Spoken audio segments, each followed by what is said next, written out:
मी काय करत नाही. मला इथं मला वाटलं म्हणून मी बोलते की युद्ध नको, मला बुद्ध हवं. इतका मोठा अशोक सम्राट तो महाराज, त्यांना कळालं की युद्ध नको, मला बुद्ध हवे. तर आपण तर एक साधं हे मनुष्य, आपल्याला काय नाही करणार. आणि त्यांना ते इतकं मोठं त्याग केलं, त्यांना तर संन्यास दिला. आपण साधं हे नाही करू शकत.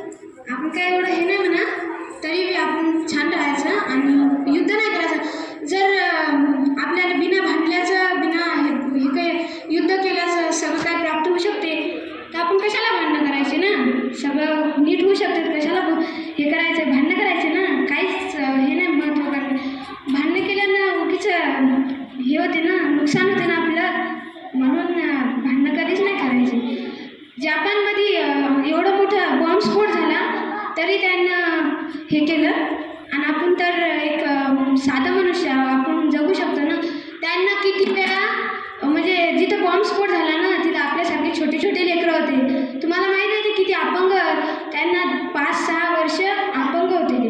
म्हणजे जन्माला आले ना ते अपंगच जन्माला यायचे. कोणाला हात नसायचा, कोणाला पाय नसायचा, कोणाला अर्धा डोळे वगैरे असं नसायचं.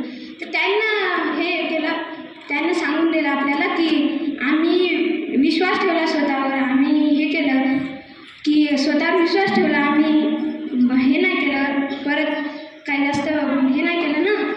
तर आपण तर एक साधं मनुष्य, आपण विश्वास ठेवू शकत नाही का. आपण बिना भांडल्याच राहू शकतो ना. म्हणून काय बिना भांडल्यात सगळं सॉल्व होऊ शकते. तर